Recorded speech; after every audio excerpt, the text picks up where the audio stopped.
ओम शांति।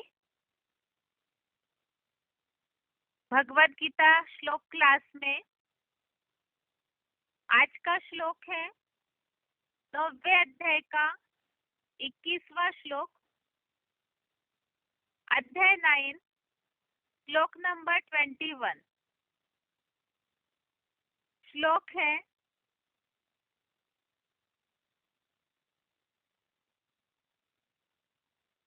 तेतम भुक्त्वा स्वर्गलोकम विशालम क्षीणे पुण्ये मर्त्यलोकम विशन्ति एवं त्रयीधर्मम् अनुप्रपन्ना गतागतं काम कामा लभन्ते। श्लोक दोबारा। तेतम भुक्त्वा स्वर्गलोकम विशालम क्षीणे पुण्ये मर्त्यलोकम विशन्ति एवं त्रयीधर्मम् अनुप्रपन्ना गतागतं काम कामा लभन्ते। श्लोक का संधि विच्छेद है ते तम भुक्त्वा स्वर्गलोकम विशालम क्षीणे पुण्ये मर्त्यलोकम विशन्ति एवं त्रयीधर्मम् अनुप्रपन्ना गतागतं काम कामा लभन्ते। संधि विच्छेद दोबारा। ते तम भुक्त्वा स्वर्गलोकम विशालम क्षीणे पुण्ये मर्त्यलोकम विशन्ति एवं त्रयीधर्मम् अनुप्रपन्ना गतागतं काम कामा लभन्ते। शब्दों के अर्थ है ते अर्थात वे, तम अर्थात उस, विशालम अर्थात विशाल, स्वर्गलोकम अर्थात स्वर्गलोक को, भुक्त्वा अर्थात भोग कर, पुण्य अर्थात पुण्य, क्षीणे अर्थात क्षीण होने पर, मर्त्यलोकम अर्थात मृत्युलोक में, विशन्ति अर्थात प्रवेश पाते हैं, एवं अर्थात ऐसे, त्रयीधर्मम अर्थात 3 धर्मों की, अनुप्रपन्ना अर्थात अनुकरण करता, गतागतम अर्थात भूत भविष्य, काम कामा अर्थात काम्य कामनाओं का, लभन्ते अर्थात लाभ पाते हैं।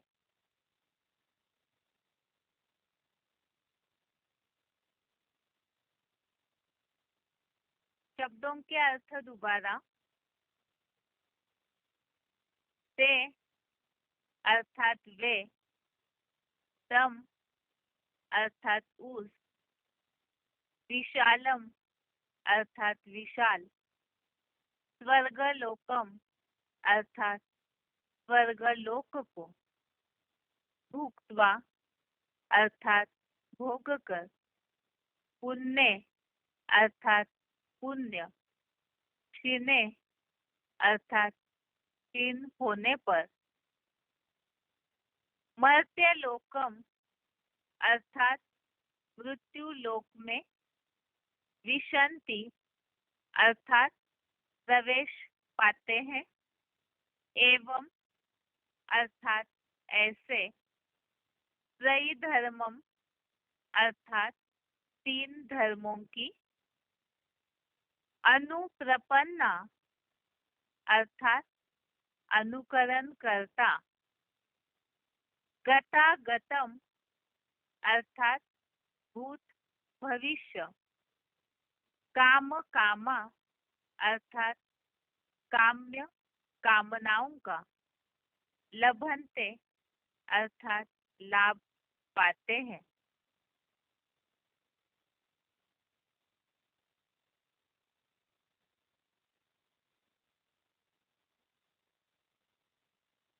श्लोक का अर्थ है, वे उस विशाल स्वर्ग लोक को भोगकर पुण्य क्षीण होने पर मृत्यु लोक में प्रवेश पाते हैं। ऐसे तीन धर्मों की अनुकरण करता भूत भविष्य काम्य कामनाओं का लाभ पाते हैं। जहाँ श्लोकों का टॉपिक हम देख रहे थे,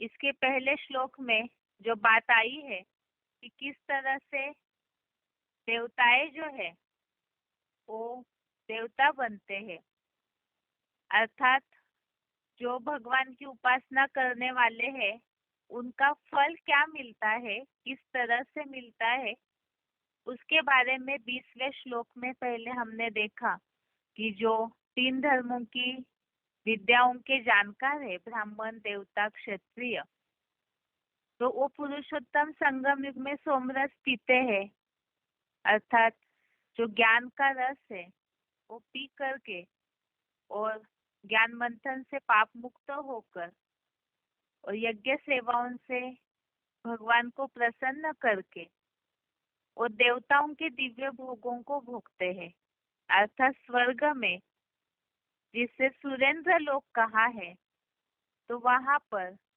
देवताएं बनकर के दिव्य भोगों को भोगते हैं।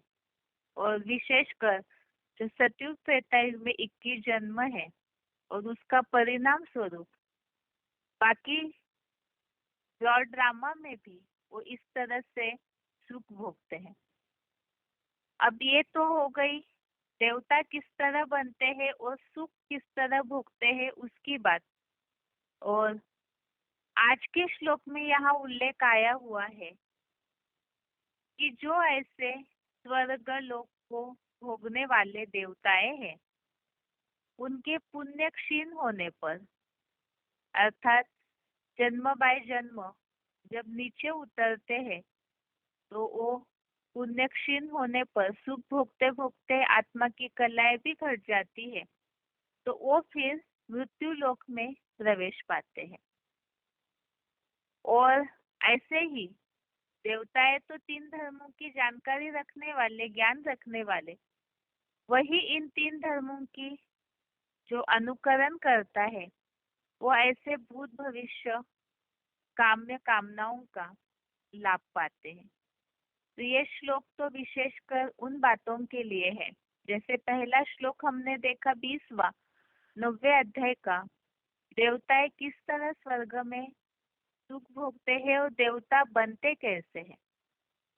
वास्तव में ऊपर कोई अलग से आसमान में देवताओं का वास है ऐसे नहीं, बल्कि यहाँ इसी धरती पर इस तरह से पुण्य इकट्ठा करके ज्ञान रस के द्वारा और अपने पापों को पूरी तरह भस्म करके जो यज्ञ सेवा से पुण्य इकट्ठा करते हैं, तो वो फिर स्वर्ग में देवताएं बनकर स्वर्गलोक के दिव्य भोगों को भोगते हैं।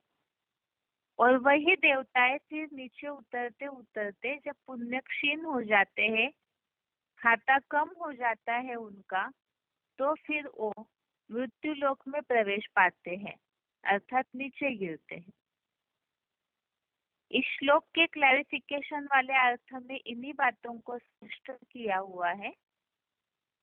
क्लैरिफिकेशन सहित अर्थ है, वे त्रैविद्या ज्ञाता ब्रह्मावत्स उस 2500 वर्षीय विशाल उत्तरायणी स्वर्गलोक को भोग कर पुरुषोत्तम संगमी शूटिंग कृत यज्ञ सेवा के पुण्य क्षीण होने पर 2500 वर्ष के दीर्घतम द्वैतवादी द्वापर कलयुगी नर निर्मित नारकीय मृत्युलोक में अपने दुष्कर्मों से ही प्रवेश पाते हैं।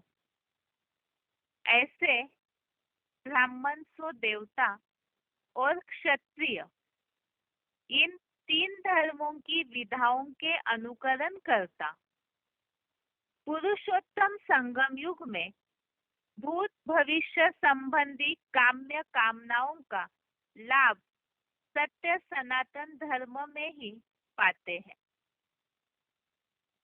तो यहाँ श्लोक बताया, भावार्थ में ये अर्थ स्पष्ट किया है कि जो ऐसे 3 विद्याओं के जानकार ब्रह्मावत्स है, जो संगम युग में ब्राह्मण बनते हैं, वही ब्राह्मण देवता क्षत्रिय 3 धर्मों की जानकारी अर्थात ज्ञान रखते हैं।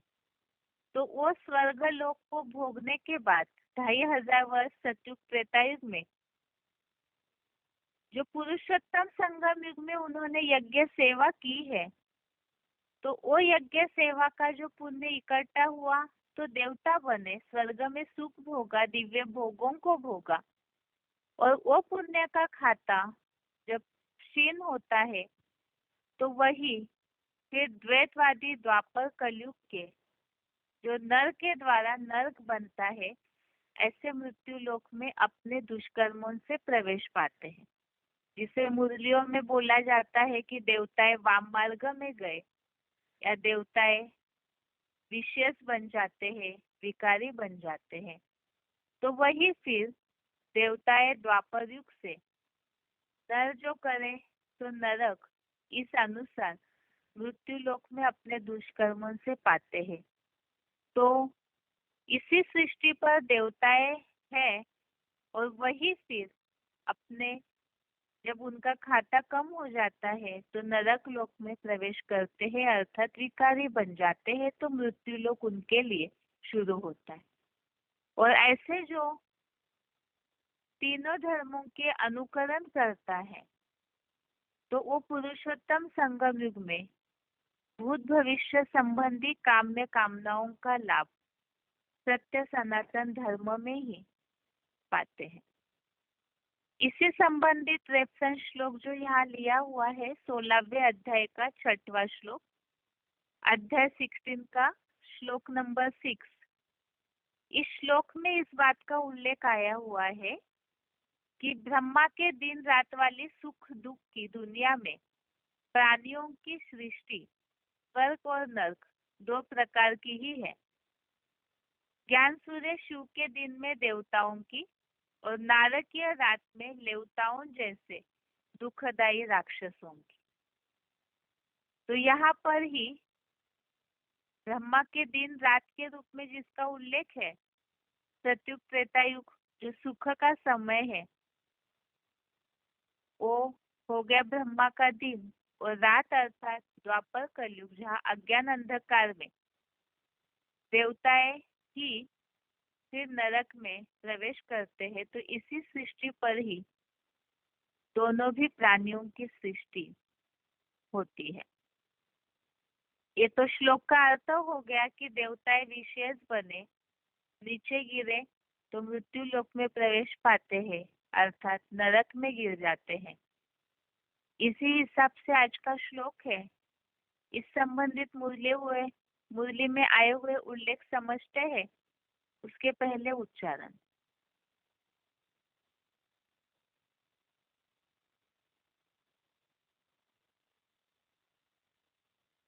तीतं भुक्त्वा स्वर्गलोकं विशालं क्षीणे पुण्ये मर्त्यलोकं विशन्ति एवं त्रयी धर्मम् अनुप्रपन्ना गतागतं कामकामा लभन्ते। वे त्रैविद्या ज्ञाता ब्रह्मावत उस 2500 वर्षीय विशाल उत्तरायणी स्वर्गलोक को भोगकर पुरुषोत्तम संगमी शूटिंग कृत यज्ञ सेवा के पुण्य क्षीण होने पर 2500 वर्ष के दीर्घतम द्वैतवादी द्वापर कलियुगी नर निर्मित नारकीय मृत्युलोक में अपने दुष्कर्मों से ही प्रवेश पाते हैं। ऐसे ब्राह्मण सो देवता और क्षत्रिय इन 3 धर्मों की विधाओं के अनुकरण करता पुरुषोत्तम संगमयुग में भूत भविष्य संबंधी कामे कामनाओं का लाभ सत्य सनातन धर्म में ही पाते हैं।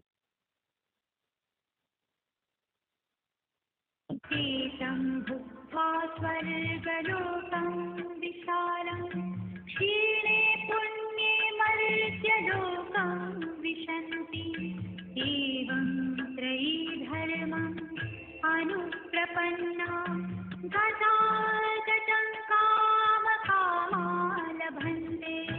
वे त्रैविद्या ज्ञाता ब्रह्मावत उस 2500 वर्षीय विशाल उत्तरायणी स्वर्गलोक को भोगकर पुरुषोत्तम संगमी शूटिंग कृत यज्ञ सेवा के पुण्य क्षीण होने पर 2500 वर्ष के दीर्घतम द्वैतवादी द्वापर कलियुगी नर निर्मित नारकीय मृत्युलोक में अपने दुष्कर्मों से ही प्रवेश पाते हैं। ऐसे ब्राह्मण सो देवता और क्षत्रिय इन 3 धर्मों की विधाओं के अनुकरण करता पुरुषोत्तम संगमयुग में भूत भविष्य संबंधी कामे कामनाओं का लाभ सत्य सनातन धर्म में ही पाते हैं। आगे है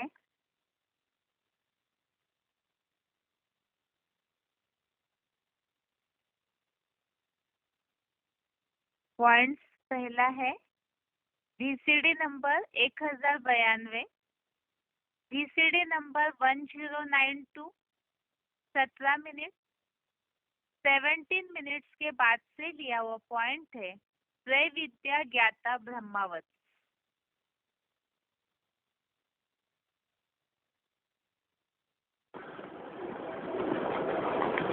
परंतु तुम बच्चों को तो बाप अभी आते हैं संपूर्ण स्वर्गवासी बनाने के लिए, तो इसके लिए तुम्हें प्रैक्टिस कराई जाती है। स्वर्गवासी बनना है तो संपूर्ण सही स्थिति को प्राप्त करना है, सही स्थिति में टिकना है। बाबा जानते हैं ब्राह्मण कुल सूर्यवंशी चंद्रवंशी अभी 3 वंश की स्थापना हो रही है।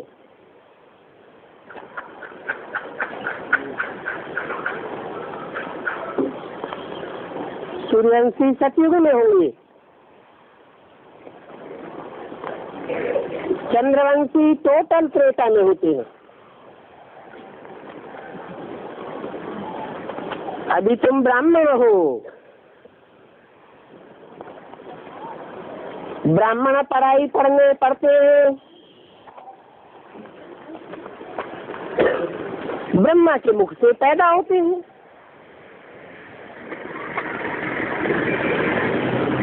तो ब्राह्मण वंशी कहे जाते हैं। ब्राह्मणों से 9 कुरियां गाई जाती हैं, उनमें चंद्रवंशी, सूर्यवंशी, इस्लामवंशी, बौद्धी वंशी,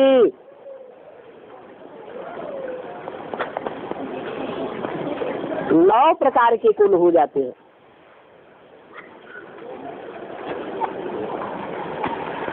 सूर्यवंशी के लिए नहीं कहेंगे कि जीत नहीं पाई,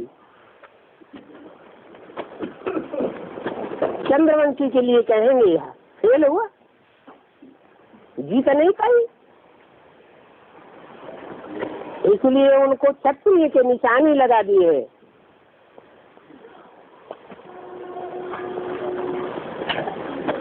अभी तुम सब क्षत्रिय हो। माया से युद्ध करते करते हार जाते हो तो क्षत्रिय हुए ना। फिर आखिरी इन माया पर जीत भी पाते हो। जीत पाने वाले भी नंबरवार पुरुषार्थ अनुसार है। जीत पाते हैं तो सूर्यवंश में चले जाते हैं। जो कम मार्क्स से पास होते हैं उनको चंद्रवंशी कहा जाता है। कम से कम 33% मार्क्स। आगे है GCD number 912, GCD number 912 24 minute 24 minutes के बाद से लिया हुआ पॉइंट है। ब्रह्मावत्स उस 2500 वर्षीय विशाल उत्तरायणी स्वर्गलोक को भोग कर पुरुषोत्तम संगमी शूटिंग कृत यज्ञ सेवा के पुण्य क्षीण होने पर 2500 वर्ष के दीर्घतम द्वैतवादी द्वापर कलयुगी नर निर्मित नारकीय मृत्युलोक में अपने दुष्कर्मों से ही प्रवेश पाते हैं।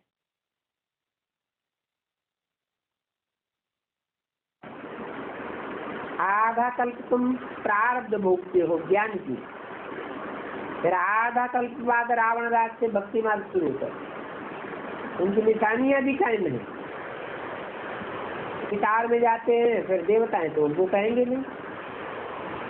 कैसे वो विकारी बनते हैं दुनिया में ये कोई भी जानते नहीं। शास्त्रों में भी लिख दिया है देवताएं वाम मार्ग में गए। कब गए ये तो कोई को पता ही नहीं है। कब गए हैं? अरे कब गए देवताएं वाम मार्ग में? दब नहीं हो। अच्छा कलयुग में नहीं गए? देवताएं थे कब? सतयुग त्रेता में देवताएं होते हैं। वास्तव में जिन देवताओं को पढ़ाई गई और पढ़ाई करने के बाद भूले वो देवताएं सतयुग में थे या संगम युग में होते हैं? संगम युग में देवताएं देव आत्माएं ही पढ़ाई पढ़ती हैं और पढ़ाई पढ़ते पढ़ते 2-3 पीरियड में फिर भूल जाती है। तो पापों का 100 गुना बोझ चढ़ता है। तो 100 गुने बोझ से दुनिया सारी हावी हो जाती है, बुद्धि दब जाती है। तो शास्त्रों में जो बातें लिखी है कहाँ की यादगार लिखी है? संगम युग की यादगार शास्त्रों में लिखी है कि देवताएं वाम मार्ग में गए। बाकी द्वापर युग की यादगार नहीं लिखी है कि वाम मार्ग में गए। तो कब गए ये समझते नहीं है। ये सभी बातें अच्छी समझने समझाने की है। अगर वाम मार्ग में देवताएं न जावे तो दुनिया का पतन होगा। पतन की शूटिंग कहाँ से होती है? उत्थान की शूटिंग भी यहाँ होती है तो पतन की शूटिंग भी यहाँ होती है।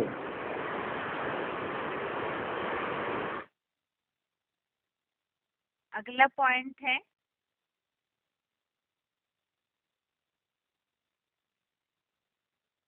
VCD number 1218, VCD number 1218 3 minute 3 minutes के बाद से लिया हुआ पॉइंट है।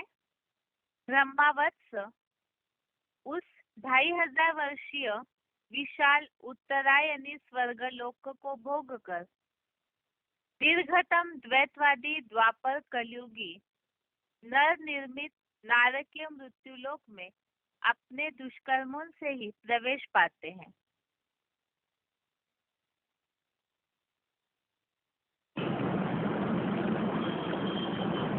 जितना जितना आत्मा पवित्र होती जाती है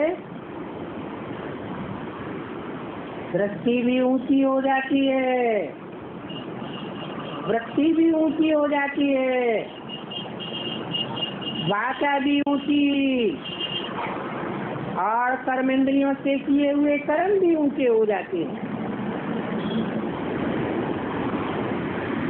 उनको कहा जाता है निर्विकारी भी।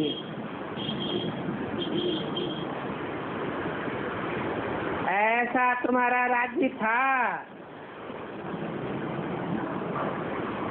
तो अब फिर स्थापन हो रहा है। बाप सिर्फ इशारा देते हैं कि तुम कैसे पावन बनेंगे।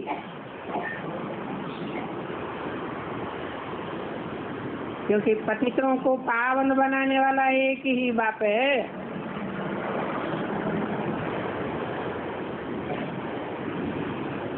जो अब तुम्हारे सन्मुख बैठे हैं,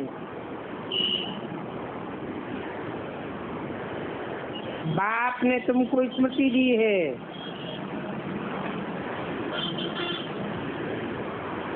कि तुम बहुत उत्तम शिवालय सतयुग के निवासी थे। फिर 84 जन्म लेते लेते आधा में आए, तुम विकार में गिरे तो विषयस बनने लगे, और आधा कल्प विषयस रहे। अभी फिर तुमको 22 सतोप्रधान बनना है।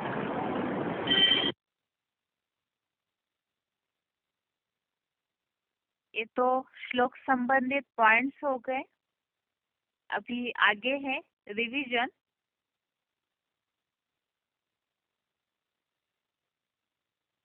रिवीजन के लिए श्लोक नंबर है दूसरे अध्याय का 25 से 28वें श्लोक तक, अध्याय 2 का श्लोक नंबर 25 से 28 तक, और आज का श्लोक 9वें अध्याय का 21वां। श्लोकों में दूसरे अध्याय के बात चल रही है आत्मा के गुणधर्मों के बारे में, जिसमें अभी तक के श्लोकों में हमने काफी सारी बातें समझी है। आत्मा जो है वो जन्म मरण के चक्र में आती ही है, अर्थात आत्मा का शरीर वस्त्र है और एक शरीर रूपी वस्त्र छोड़कर वो दूसरा ग्रहण करती है। आत्मा को 5 तत्वों से अलग है आत्मा, इसीलिए ही आत्मा को शस्त्र नहीं काटते, अग्नि नहीं जला सकती, न पानी भिगोता है उसे, न हवा सुखाती है। आत्मा सर्वगामी है, अत्यंत सूक्ष्म है। इस तरह से काफी सारी बातें अभी तक के श्लोकों में हमने समझी है। अभी आज का रिवीजन का श्लोक है 25वां, श्लोक नंबर 25।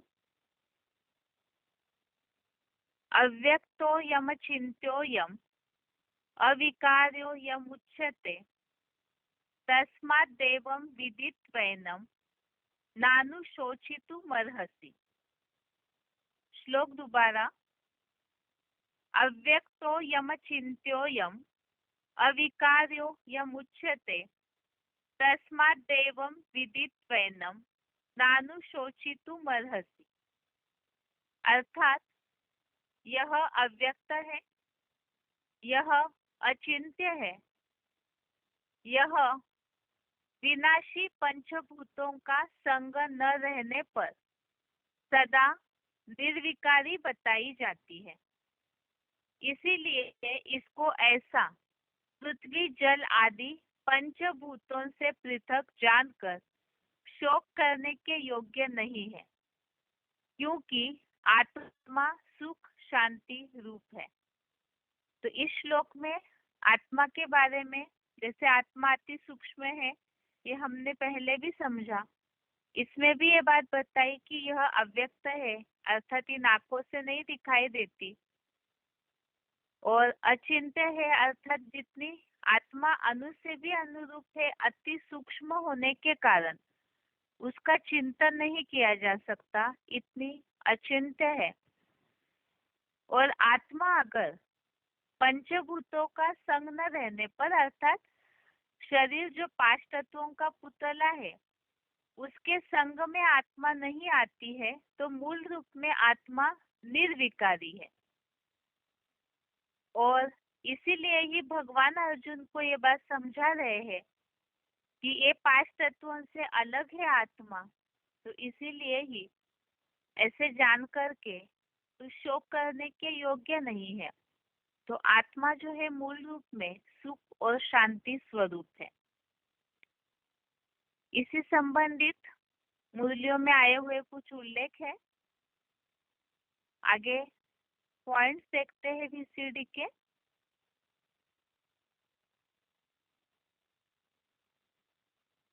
आत्मा अव्यक्त है, इस संबंधित VCD number 407, VCD number 407 50 minute 50 minutes के बाद से लिया हुआ पॉइंट।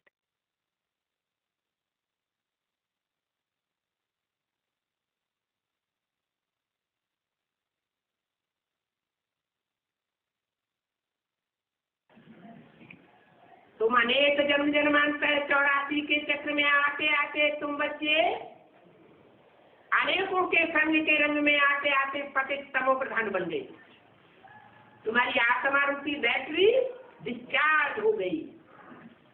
अब तुम कितना भी धन इकट्ठा कर लो, कितने भी बड़े पहलवान बन जाओ, धन इकट्ठा कर लो, कितने भी बड़े नेता या धर्माचार्य गुरु बन करके बैठ जाओ, जनबल इकट्ठा कर लो,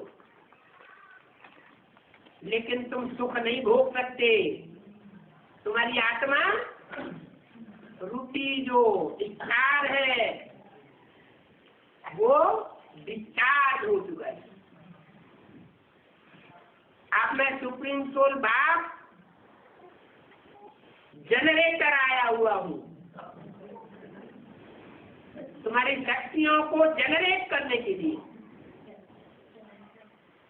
पावरफुल बनाने के लिए। जन्म जन्मांतर अनेकों के संग के रंग में आते आते तुम्हारी आत्मा डिस्चार्ज हो गई। अब एक जन्म में मैं जो बड़े से बड़े बैठ रहा हूँ उससे मन बुद्धि का कनेक्शन जोड़ करके, तन का, मन का, धन का, कर्मेंद्रियों का कनेक्शन जोड़ करके अपनी आत्मा रूपी बैटरी को चार्ज कर दो। अब नहीं तो कब नहीं, चार्ज तो तब कर ले जबकि वो इन आंखों से दिखाई पड़ेगी कहाँ है। गीता में तो कह दिया कि अव्यक्त हो वयम, मैं अव्यक्त हूँ। अव्यक्त माने इन देखता आंखों से वो दिखाई नहीं पड़ता। ये जो स्थूल चक्षु है, जो आंखें देखने में आती है, वो आंखें उसको पहचान नहीं सकती। बहुत से लोग यहाँ आकर के ऐसे भी बैठे हुए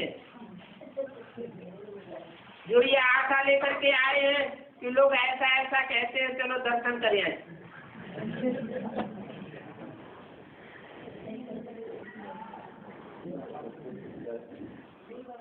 तो सुप्रीम सोल तो क्या आत्माएं भी इन आंखों से नहीं देखी जा सकती।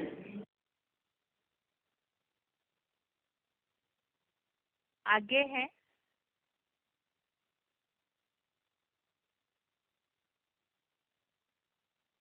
26वां श्लोक, श्लोक नंबर 26।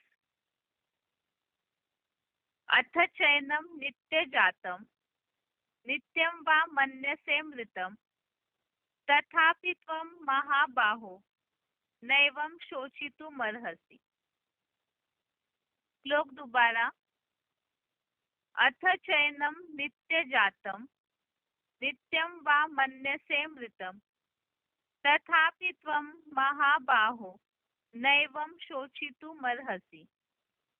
अर्थात और यदि इसे सदा जन्मने वाला अथवा नित्य मरने वाला मानता है तो भी हे अष्टमूर्तियों वाला दीर्घ बाहु, तू इस तरह शोक करने योग्य नहीं है।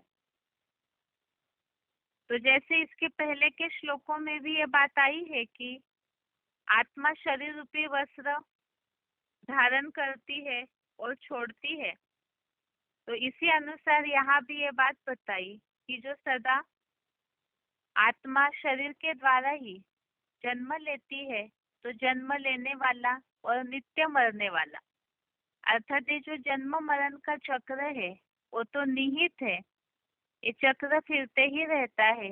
इस अनुसार भी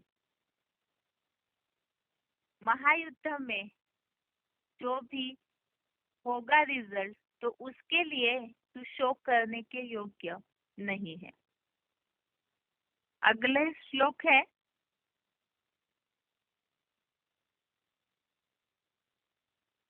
आगे है 27वां श्लोक, श्लोक नंबर 27। जातस्य हि ध्रुवो मृत्यु ध्रुवम जन्म मृतस्य च तस्माद् परिहारेऽर्थे न त्वं शोचितुमर्हसि। श्लोक दोबारा। जातस्य हि ध्रुवो मृत्यु ध्रुवम जन्म मृतस्य च तस्माद् परिहारेऽर्थे न त्वं शोचितुमर्हसि। अर्थात क्योंकि जन्म लेने वाले की मृत्यु निश्चित है और उसी तरह देह द्वारा मरने वाले का जन्म निश्चित है।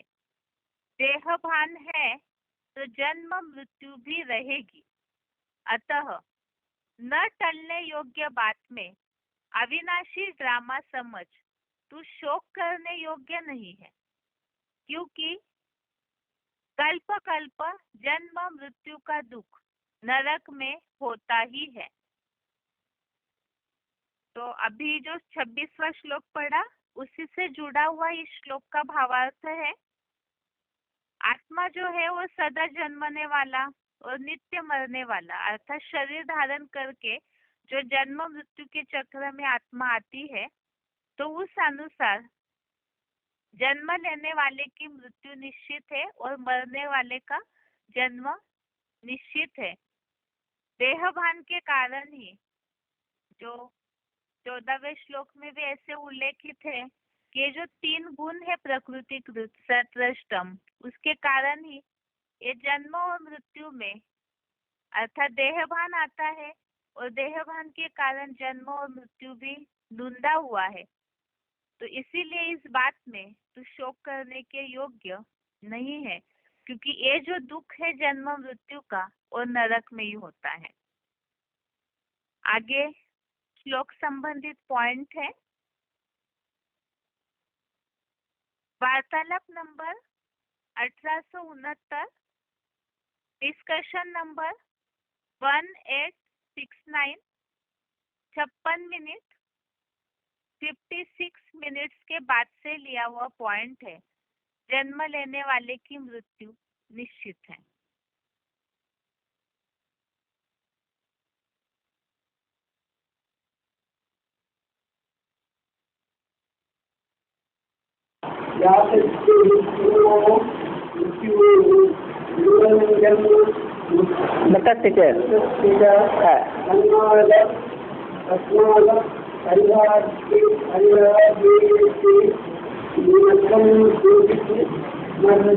है जिसका जन्म होता है उसकी मृत्यु जरूर होती है, जिसकी मृत्यु होती है उसका जन्म जरूर होता है। जब होता ही है जन्म के बाद मृत्यु, मृत्यु के बाद जन्म, इसमें कोई भी अंतर नहीं पड़ सकता। तो काहे के लिए दुखी हो रहा है? ये तो होना ही है, एक शरीर छोड़ना दूसरा लेना। आगे है इसी श्लोक संबंधित पॉइंट है VCD number 2625, VCD number 2625, 13 minute 13 minutes के बाद से लिया हुआ पॉइंट।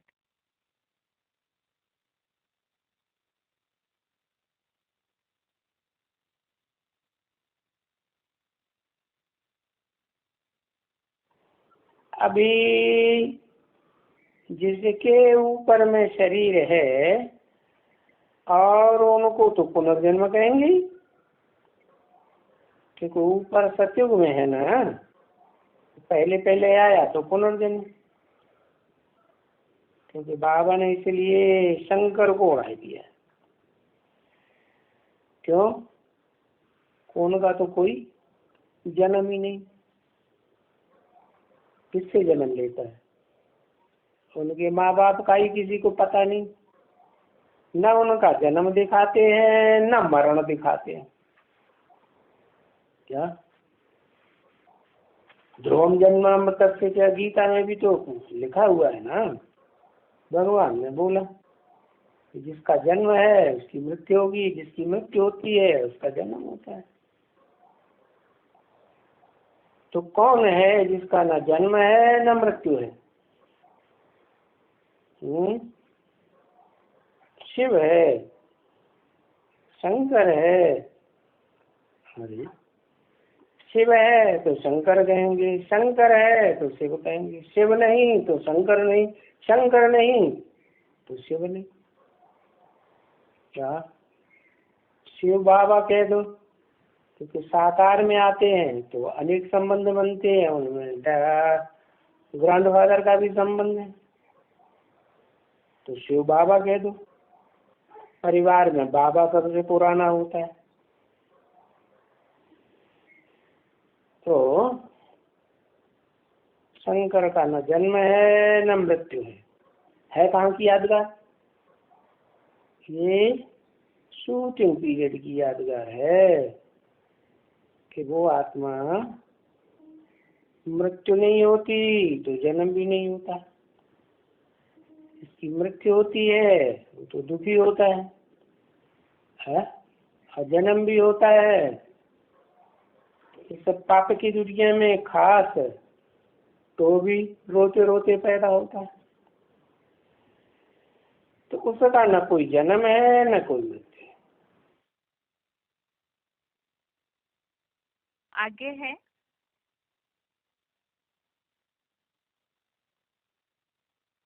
28वां श्लोक, श्लोक नंबर 28 है। अव्यक्तादीनि भूतानि व्यक्त मध्यानि भारत, अव्यक्त निधनान्येव तत्र का परिदेवना। श्लोक दोबारा।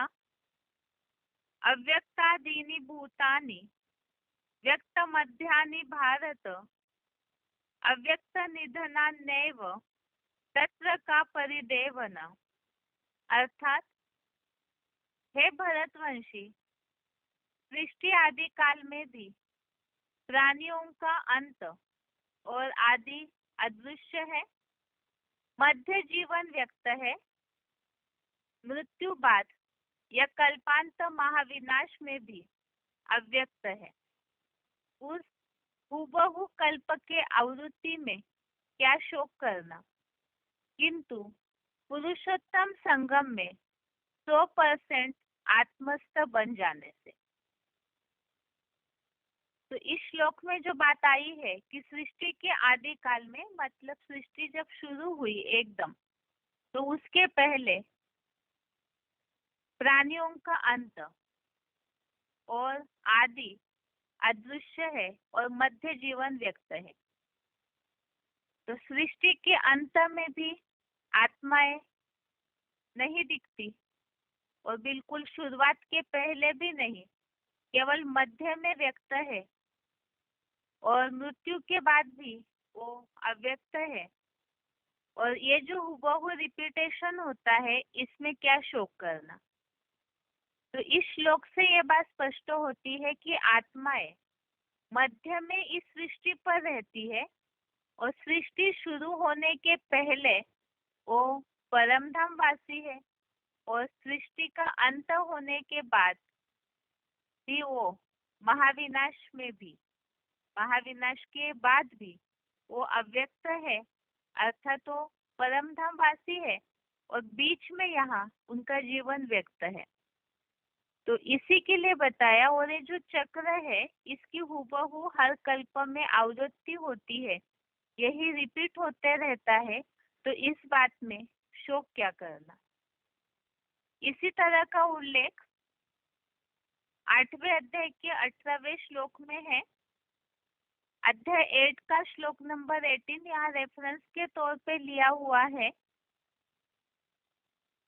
दिन आने पर निराकारी अव्यक्त धाम आत्मलोक से सभी व्यक्त प्राणी नंबरवार यहाँ सृष्टि में आते हैं। फिर ब्रह्मा की अज्ञान अंधकार की रात्रि में अव्यक्त धाम नामक उस परम धाम में नंबरवार 7 अरब की संख्या में लीन हो जाते हैं। तो यहाँ भी ये बात बताई कि दिन आने पर अव्यक्त धाम से आत्माएं इस सृष्टि पर आती है, अर्थात सृष्टि की शुरुआत होने पर, और अंत में रात्रि के, अर्थात सृष्टि जब पूरी विनाश के गाल में जाती है तो उस रात्रि के अंत में वो अव्यक्त धाम में जाती है। तो बीच के समय में इस सृष्टि पर रहती है। जो नीचे फुटनोट में दिया हुआ है, यह अव्यक्त परम धाम सर्व सामान्य निराकारी अनुरूप आत्माओं व निराकारी परम पिता शिव का अपना घर है, जहाँ से आकर सभी सृष्टि रूपी रंगमंच पर शरीर जन्म जन्म शरीर रूपी वस्त्र बदल खेलते हैं। तो यहाँ मध्य में जो जीवन व्यक्त है, तो उसी में आत्माएं जन्म मरण के चक्र में आती है, और सृष्टि के एकदम अंत में परमधाम जाती है, और वही अंत ही नई सृष्टि की शुरुआत। तो उस समय भी वो परमधाम में रहती है। अब इसी संबंधित पॉइंट सुनते हैं। आगे पॉइंट है वार्तालाप नंबर 1518, डिस्कशन नंबर 1518, 5 मिनट के बाद से लिया हुआ पॉइंट है।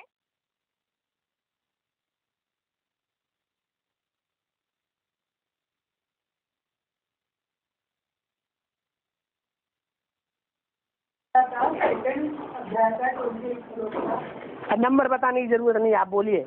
लिखा है वरपंथी प्राणियों का आदि दिखाई नहीं देता है, प्रकट होते हैं, अंत में भी प्रत्यक्ष नहीं रहते हैं, तो इसके रूप होता है आत्मा परम नाम निवासी। क्या क्या आत्मा? गीता में श्लोक कौन सा है? सेकंड चैप्टर का 28। क्या श्लोक है? श्लोक तो संस्कृत में है, अंग्रेजी में तो है नहीं है। इसमें मीनिंग कैसे लिखा हुआ? इसमें किसने लिखा? बाबा ने लिखा। आपकी डायरी में है? क्या लिखा है? लिखा है तो समझ नहीं आता है। हे वरपंथी प्राणियों का आदि दिखाई नहीं देता, वे बीच में प्रकट होते हैं, अंत में भी प्रकट नहीं रहते हैं, उसमें शोक क्या करना। हाँ, इस श्लोक में अपना अव्यक्त लोक परम नामवासी प्रमाणित हुए। हाँ, समझ में नहीं आया। ये है अव्यक्तादीनि भूतानि।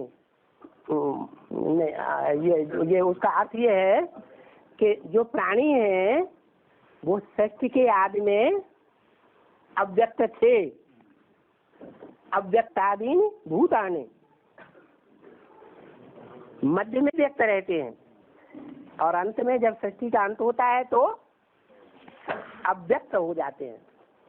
माने सभी प्राणी जो हैं, सभी जीवात्माएं अपना शरीर छोड़कर बिंदु बन जाते हैं।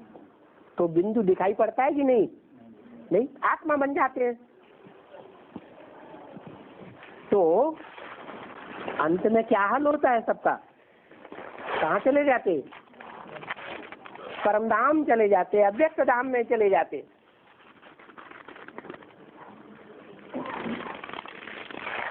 तो सबका यही हाल होता है कि एक का ये हाल होता है? सभी प्राणियों का ये हाल है कि सभी प्राणी आज में भी परमधाम में अव्यक्त थे, और इस सृष्टि का अंत होता है तो भी अव्यक्त हो जाते हैं, और बीच में व्यक्त होते हैं।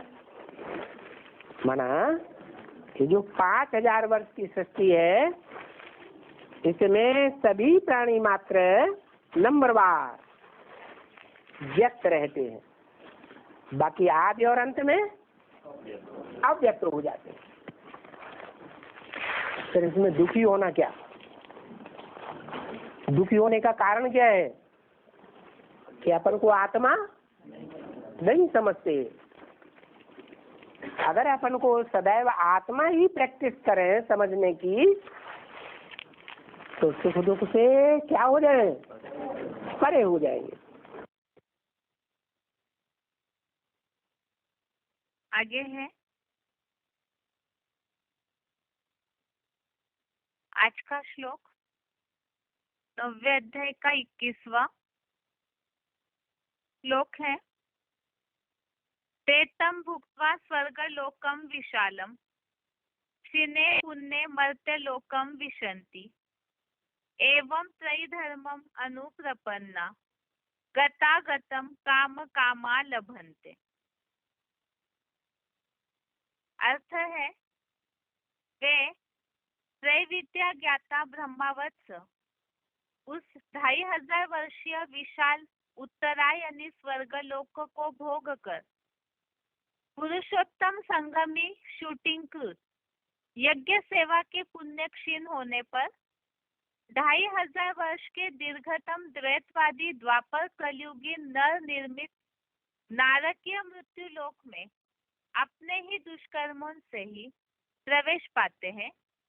ऐसे ब्राह्मण सो देवता और क्षत्रिय इन 3 धर्मों की विधाओं के अनुकरण करता पुरुषोत्तम संगम युग में भूत भविष्य संबंधी काम्य कामनाओं का लाभ सत्य सनातन धर्म में ही पाते हैं।